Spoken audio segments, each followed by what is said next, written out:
You know what the funniest thing in this world is? Not the jokes, not the chaos, not even the screaming. It is the moment, the exact, breathless, skin-crawling moment when someone finally sees you, really sees you, and their face does something extraordinary. It does not soften. It does not open. It closes, like a door being slammed on something too large, too raw, too honest to let inside. They looked at me, really looked, and what they found terrified them. Not because I was a monster, no.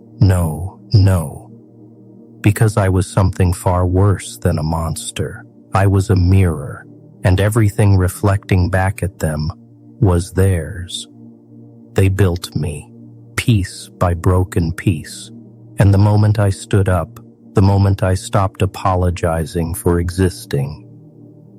They called it madness, but I call it the only sane thing I have ever done. I remember the first time I tried to be normal. I straightened my tie. I practiced my smile in the mirror, not the real one, the acceptable one. The one that says, I am fine, I am harmless, I am yours. I wore it like a costume.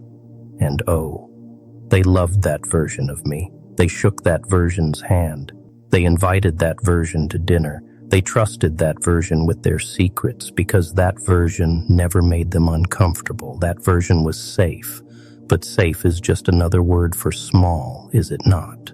I made myself smaller every single day. I folded my edges in. I filed down every sharp corner of my personality until I was round and smooth and easy to carry.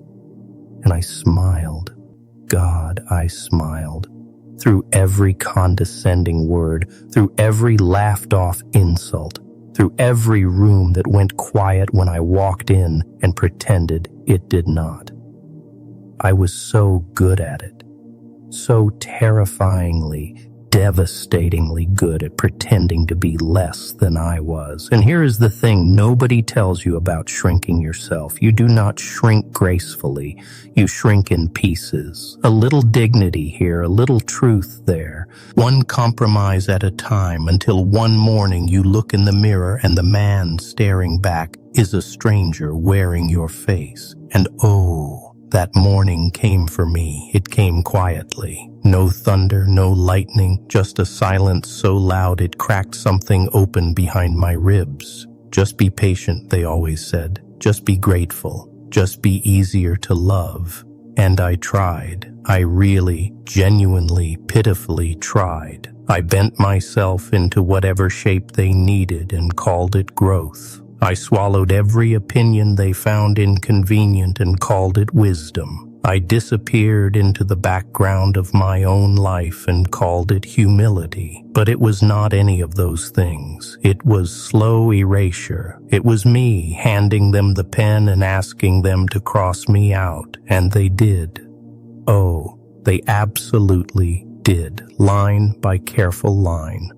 Until the only thing left was the outline of someone who no longer remembered his own name. And that is when something shifted. Not loudly, not dramatically, just a quiet, cold, cellular decision somewhere deep inside me, beneath all the patience and the apologies and the good manners. Something decided it was done being erased. Twist 1. The emotional reveal. Here is what I never told anyone. The thing that keeps the laugh alive in my chest, even on the darkest nights. I did not become this because they hurt me. People get hurt every day. People are betrayed, abandoned, stepped on, and they rebuild. They find God, or therapy, or love, and they rebuild. I did not break because of the pain. I broke because of the silence after, because not one single person looked at what had been done to me and called it wrong. Not one. They saw the wreckage. They stepped around it. They made polite conversation above it and pretended the rubble was not there. And that silence, that magnificent, monstrous, deafening silence, was the moment I understood something true. Something they will never forgive me for understanding. The world does not punish cruelty. It punishes the people who refuse to absorb it quietly. I was not supposed to bleed loudly. I was supposed to bleed in private, clean up after myself, and return the next morning with a fresh smile and no memory. But I remembered everything, every word, every look, every door closed in my face while they told me it was open. I kept every single receipt, and the day I finally laid them all on the table, oh, you should have seen their faces. Suddenly I was unstable. Suddenly I was dangerous. Suddenly I was the problem in a story where I had only ever been the wound. And I laughed. Not because it was funny, because I finally understood that it was never about who I was. It was always about what I refused to become. They did not fear the Joker. They feared the person who stopped letting them decide who he was. And the moment I became that person, the moment I stopped shrinking, they had no idea what to do with me. Every person you have ever met is wearing a mask. Do not look so surprised. You are wearing one right now. The question is not whether you wear it. The question is whether you remember what your face looks like underneath. Because some people wear theirs so long, so faithfully, so religiously, that the mask does not just sit on their face anymore. It fuses. It becomes the face, and the real thing beneath it slowly suffocates in the dark. I know, because I watched it happen to me, and oh, I let it. For a long, long time, I let it. I was a good actor, better than most. I could walk into any room and calibrate myself within seconds. Too loud here, turn it down. Too honest there, soften it. Too much everywhere. Compress, reduce, contain. I read every face around me like a survival manual and adjusted accordingly. Not because I was weak, because I was smart enough to understand that the world does not reward authenticity. It rewards palatability, and I was determined to be the most palatable version of something genuine that had ever existed. "You are so easy to talk to," they would say. And I would smile and nod and never tell them that the reason I was so easy to talk to was because I had surgically removed every part of myself that might challenge them. I had made myself a comfortable chair, soft, accommodating, moldable, something you sit in without thinking and only notice when it is gone. That is what they wanted, not a person, a surface. And oh, I gave them one. God help me, I gave them one. But here is the thing about surfaces. They crack, not all at once, not in some dramatic cinematic collapse. They crack slowly, incrementally, one hairline fracture at a time, until one day, with no warning, with no ceremony, the whole structure just gives way. And everything you buried beneath it comes rising up like something that was never truly dead, just waiting, patient, terrifyingly patient. Mine rose on an ordinary Tuesday. No grand event, no final betrayal. Someone said something small, dismissive, careless, forgettable to them. And something inside me simply did not absorb it. For the first time in years, I did not fold it into myself and pretend it did not happen. I just sat with it, let it exist in the open air between us, and watched their face change when they realized I was not going to perform my usual magic trick of making their cruelty disappear. Oh, that look. I have been chasing that look ever since. Twist 2. The tactical reveal. Here is what they never understood about the laughing, the chaos, the theatrics. None of it was madness. Every single bit of it was deliberate. I want you to understand that completely. The wildness was a weapon, chosen, sharpened, maintained. Because the moment people decide you are unpredictable, they can no longer calculate you. And the moment they can no longer calculate you, they lose the only power they ever truly had over you, the power of knowing exactly how far they can push. I took that away from them, carefully, methodically, with great, tremendous, almost artistic intention. They thought my instability was a weakness. They pointed at the laughing and said, "See, he is broken." They pointed at the chaos and said, "See, he cannot be reasoned with." They pointed at everything that refused to conform and called it evidence of damage. But damage and design can look identical from the outside, and I was always counting on them not being able to tell the difference. While they were busy diagnosing me, I was studying them. While they were busy explaining me, I was already 3 moves ahead. The joke was not something I told them. The joke was something I built around them.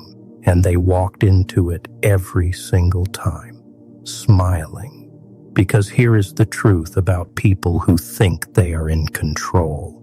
They are the easiest ones to surprise.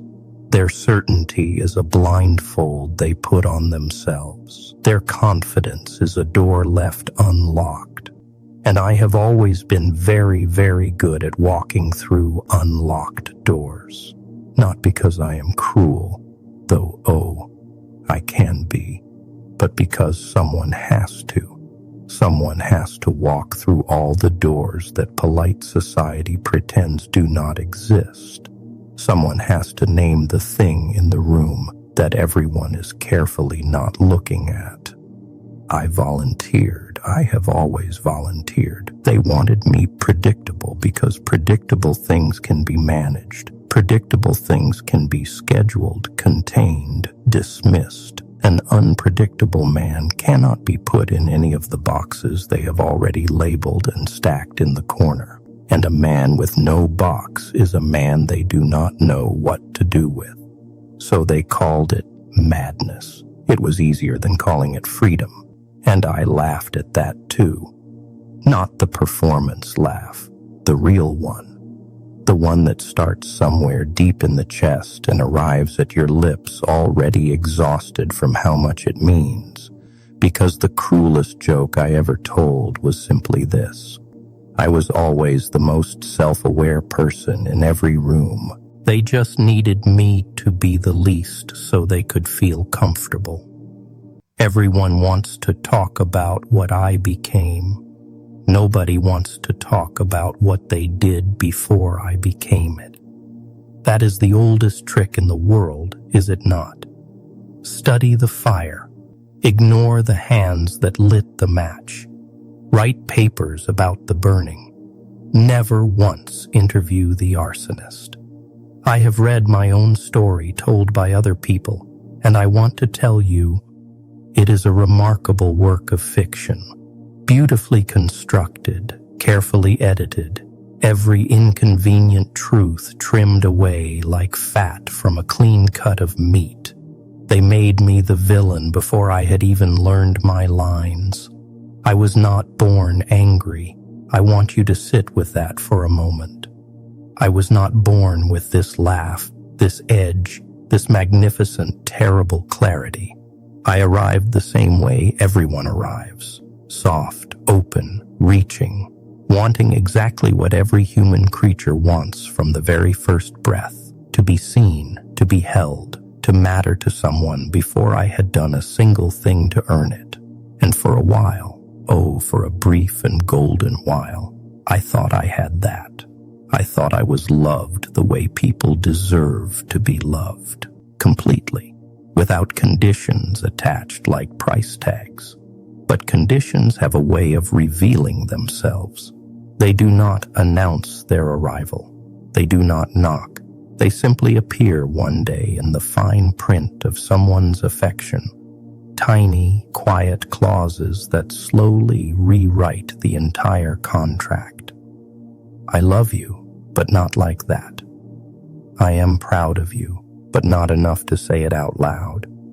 You matter to me, but not more than what they will think. But, that small, devastating word that turns every gift into a transaction. I collected every single one of them, pressed them flat like dead flowers, and kept them somewhere behind my eyes, where they slowly, quietly transformed into something else entirely. And I grieved. People forget that part. They see the chaos and they forget that every fire begins as something cold. I grieved the version of my life that was supposed to exist, the one where someone looked at all of me, all the sharp parts and the strange parts and the parts that did not fit any available category, and chose it anyway, not despite those things, because of them. I waited for that person the way you wait for a train on a platform where the schedule stopped being accurate years ago. And eventually you stop waiting. But you never forget the platform. Twist 3. The ethical reveal. Now here is the part that will make you deeply uncomfortable. Good. It should. Because this is the part they always leave out of every story they tell about people like me. I was not wrong to be angry. Let me say that again so it lands in the right place inside you. I was not wrong to be angry. The anger was not the illness. The anger was the correct, proportionate, entirely rational response to a series of events that should never have been allowed to happen. The world looked at my rage and called it a symptom. But rage is not a symptom. Rage is a message. And when you refuse to read the message long enough, eventually the messenger stops speaking in a language you were ever comfortable with. They wanted my pain to be quiet, neat, contained, privately suffered. They wanted me to hurt in ways that did not inconvenience anyone, to cry in rooms where no one could hear, to bleed in directions that did not stain anything important. And when I refused, when I let it be loud and visible and undeniable, suddenly the conversation stopped being about what had been done to me and started being entirely about how I was responding to it. That is the trick. That is the oldest, cruelest, most elegant trick ever devised by people who have something to be ashamed of. Make the response, the scandal, bury the cause beneath it, and watch everyone look the wrong direction. I saw it so clearly, so perfectly, painfully clearly, and seeing it, truly seeing it, did not make me want to heal. It made me want to hold up a lantern in every dark corner they had carefully kept unlit and let everyone else see it too, not out of malice, out of something far more dangerous than malice. Out of principle, because I believed, and still believe, that the most revolutionary act available to a person is simply refusing to pretend, refusing to perform the forgiveness they never asked for, refusing to absorb the blame they redirected, refusing to smile over a wound still open, still bleeding, still entirely unacknowledged. They called that refusal madness. I call it the only morally honest position I have ever held. And that is what truly frightened them. Not the laughing, not the chaos, not the unpredictability, the fact that underneath every theatrical, wild, terrifying thing I did, there was an argument, a clear, structured, unassailable argument. And they could not win it. They never could. So they stopped trying to debate me, and started trying to diagnose me. Because a madman's point does not have to be answered. A madman's point can simply be medicated away. How terribly, tragically convenient for them. But the point remains. It remains right here, between every laugh, every scar, every sleepless city night, waiting patiently for someone honest enough to look at it directly. I have not met many who could, but I have not stopped offering. There is a particular kind of education that no classroom will ever offer you. No institution, no mentor with kind eyes and good intentions. It only comes one way. Through the thing you survive when surviving. It was never supposed to be an option. I received that education. Reluctantly at first, then ravenously, because once the darkness starts teaching, it is a remarkably thorough professor. It does not grade on a curve. It does not offer extra credit. It simply shows you the truth at whatever temperature is required to make sure you never forget it. And I was an excellent student. The first thing the darkness taught me was about loyalty. Not the word. The word is cheap, sewn onto greeting cards and wedding vows and the speeches of people who will quietly disappear the moment the stakes become real. I mean the thing beneath the word, the actual cellular 3 a.m. version of it. The kind that does not require an audience or a reward or the comfortable conditions under which most people's devotion quietly expires. I learned who carried that kind of loyalty by doing something very simple. I stopped making it easy for people to stay. And you should have seen how quickly the room emptied. They left in stages. First, the ones who were never truly there, just warming themselves at my fire while they had no better offer. Then the ones who genuinely cared, but only up to a specific depth, only until caring required something from them that interrupted their comfort. And finally, the cruelest departure of all, the ones who stayed long enough for me to believe they were permanent. Those are the ones that built something in me that I do not have a clean word for. Not hatred. Hatred is too hot, too urgent, too forgiving in its own way.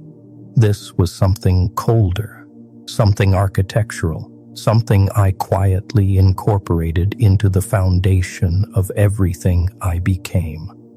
I did not leave. You pushed me away, she said. And I looked at her. Really looked, the way you look at something you once loved without reservation. And I laughed. Not cruelly, honestly, because what she called pushing away was simply me finally taking up space. And people who only loved the smaller version of you will always experience your expansion as an act of aggression. I was not pushing anyone. I was simply standing up straight for the first time in years. The ceiling was just lower than I realized. The second thing the darkness taught me was about power. Specifically, the power of having nothing left to lose. People do not talk honestly about that particular freedom. They should. It is the most ferocious, clarifying, terrifying freedom available to a human being. When you have things, reputation, approval, belonging, you are manageable. You can be steered by the fear of losing them. Every institution, every relationship, every social contract is fundamentally built on that fear. Behave, comply, conform, or lose what you have worked so hard to accumulate. But strip all of that away. Take it piece by piece, or all at once. It does not matter how it goes, and something remarkable happens. The leash disappears, and the people who held it suddenly realized they were never dealing with a dangerous man. They were dealing with a leashed one. And those are entirely different problems. A leashed man can be directed. An unleashed one simply moves in whatever direction he chooses, at whatever speed suits him, without asking permission from anyone.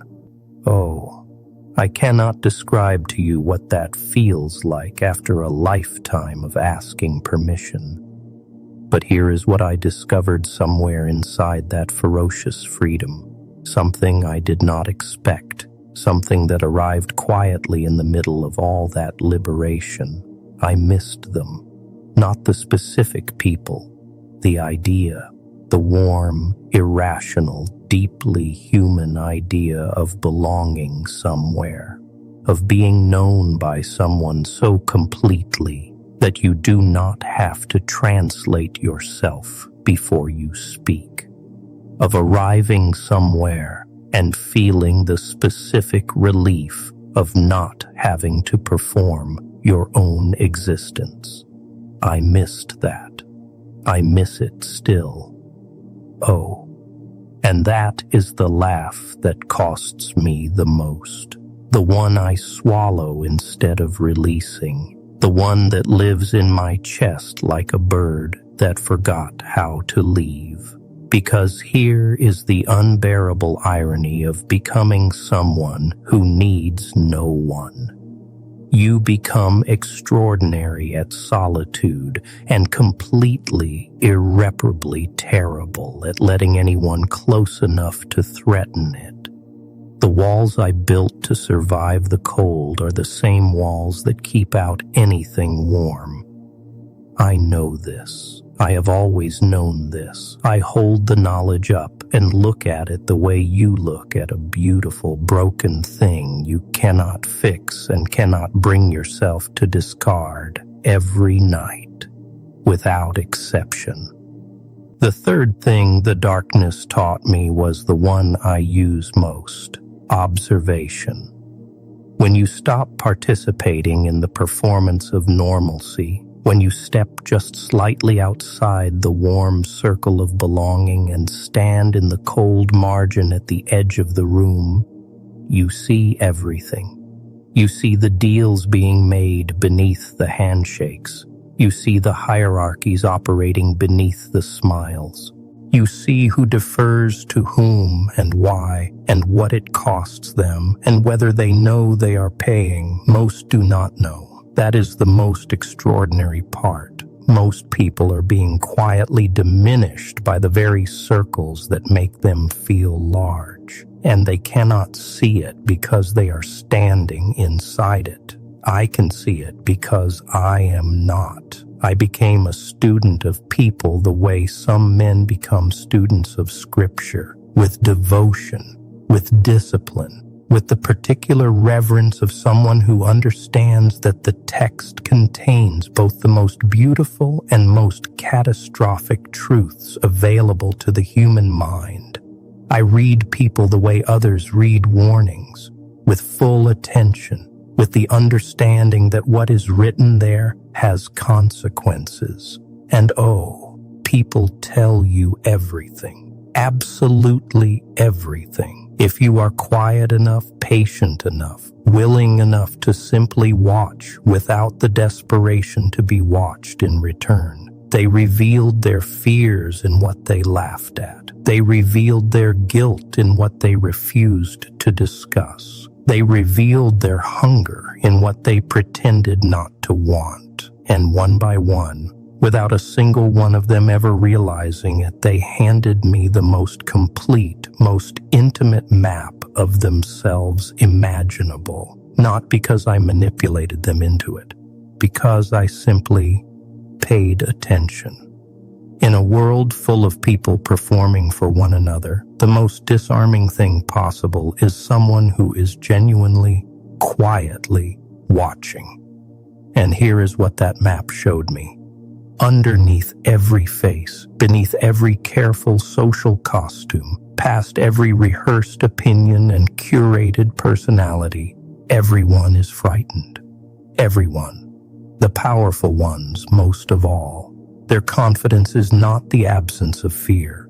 It is fear wearing its finest clothes. Fear that learned to walk upright and give firm handshakes and speak in declarative sentences. I recognized it immediately because I know fear intimately. We were introduced very early. We have never stopped being acquainted. The difference between them and me is not courage. It is honesty. They are afraid and pretend they are not. I am afraid, and I have never once pretended otherwise. I simply refuse to let it decide anything for me. Fear sits in the passenger seat of everything I do. It does not touch the wheel. It has never touched the wheel.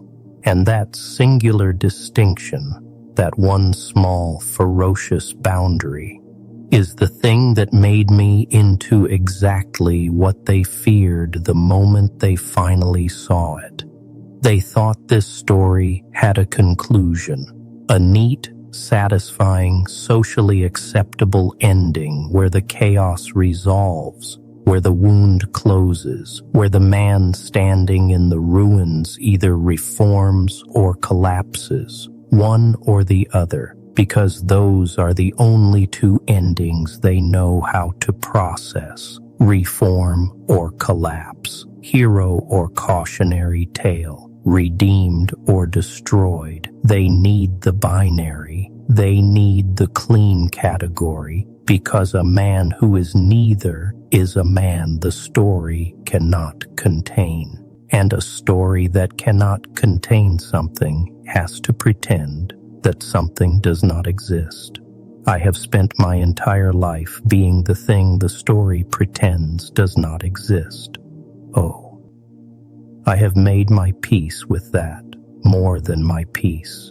I have made my home there. I want to tell you what it feels like to finally stop waiting for their understanding, not their approval. I surrendered that long ago, threw it into the river and watched it sink without ceremony. But the understanding, the quiet hope, buried beneath everything, that one day someone would look at the full picture, not the edited version, not the version that begins conveniently after all the things they did to me, but the whole, unredacted, honest account, and say, simply, without agenda, I see why. Not I agree, not I forgive, just I see why. I waited for those 3 words longer than I have waited for anything. They never came, and the morning I stopped expecting them, that morning was something.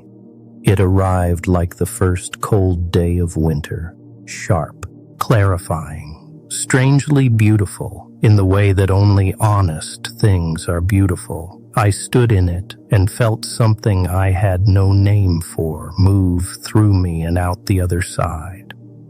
And what remained after it passed was cleaner than anything their understanding could have ever given me, because their understanding would have come with conditions. Their understanding would have required a version of events they were comfortable with. And I have never been willing to reshape my truth to fit inside someone else's comfort. Not once, not ever, not for any price they could have offered. You could have been different, they said, and I smiled. The real one, the one that reaches the eyes. And I said, so could you. And I let that sit between us like a stone dropped into still water. Watched the rings move outward, watched the discomfort travel across their face and arrive somewhere they did not want to be. The truth has a particular weight when it lands on someone who has spent years carefully avoiding it. I have always found that weight the most fascinating thing in any room. Now I need you to hear this part, this specific part, because everything I have told you, every wound, every lesson, every wall built, every door walked through has been pointing here, to this, to you. You have been listening to me and feeling something you have not named yet. something that sits slightly too close to recognition to be entirely comfortable, because this was never entirely my story, was it? You know the feeling of making yourself smaller. You know the taste of a smile worn over something that is not smiling. You know the weight of anger that was entirely justified and entirely silenced. You know the departure of people who stayed exactly long enough to do the most precise damage. And you know, oh, you know, the particular loneliness of being in a room full of people who would be genuinely disturbed by even a fraction of your honesty. I am not your villain. I am your reflection. The version of you that stopped performing the social contract after the other parties quietly stopped honoring it. The version that looked at the rules and noticed they only applied in one direction. The version that decided that if the game was rigged from the beginning, the most dignified available move was to flip the table and let everyone see what was underneath. Not out of destruction, out of the radical, dangerous, beautiful act of refusing to lose quietly. And that is what terrified them. Not the chaos, not the laugh, not the darkness I carry so openly that it makes their carefully hidden darkness feel uncomfortably loud by comparison. What terrified them was the recognition, the horrifying, involuntary, completely undeniable recognition that what I am is simply what they would be if they ever stopped being afraid of what other people would think. I am the door they are too frightened to open. I am the thought they have at 3 a.m. that they strangle before morning. I am the version of their life they mourned quietly when they chose safety over truth. And a mirror that shows you something real is always more frightening than any monster they could have invented. So they invented a monster anyway. It was easier. It was tidier. It meant they could look at me with fear instead of recognition, with judgment instead of empathy, with distance instead of the terrible intimacy of admitting, I understand this. I understand this because I have felt this. I understand this because part of me lives in this same dark, in this same cold, counting the same uncollected debts. But I do not need them to admit it. I never did. I only ever needed them to feel it. That small, involuntary, impossible to completely suppress shudder of genuine recognition. And oh, I have seen it. In every room, on every face, in the half second before the mask returns and the performance resumes and they go back to being whoever it is they have agreed to be for the benefit of everyone watching. That half second is mine. It has always been mine. It is the only applause I have ever wanted. I did not ask to be what I am, but I refuse, categorically, completely, joyfully refuse to apologize for it. I am the product of every silence that should have been speech. I am the result of every kindness withheld, every truth buried, every door closed on something that deserved to be let in. I am the bill for every debt they convinced themselves they did not owe. And I am extraordinarily patient. I have always been extraordinarily patient, because I know something they have not allowed themselves to know yet. The reckoning is not something I bring. The reckoning is something they carry inside their own chest, in the quiet after the noise, in the gap between who they pretend to be and who they actually are when no one is watching. I did not create that gap. I simply refuse to look away from it. And oh, that refusal, that single, silent, magnificent refusal, is the most powerful thing I have ever done. More powerful than any chaos, more lasting than any destruction, more intimate than any wound. Because chaos fades, destruction can be rebuilt. But the moment someone truly sees themselves, the whole self, not the curated one, that cannot be unseen, not ever, not by anyone. So here I stand, at the end of this long, dark, honest walk we have taken together, and I want to leave you with something true, something you will carry whether you want to or not. Not a threat, not a warning, something far more unsettling than either. I looked at everything they feared about me, every quality they pathologized, every instinct they tried to medicate, every truth they tried to reframe as delusion. I looked at all of it, and I chose it, deliberately, with full awareness, with something that lives in the same neighborhood as pride without being quite the same thing. I chose to be exactly, precisely, completely what I am, without apology, without revision, without the performance of remorse for a crime that was never mine to own. And the last thing I will tell you, the thing I want sitting in your chest long after this voice goes quiet, is this. They finally realized what I am, and it terrified them.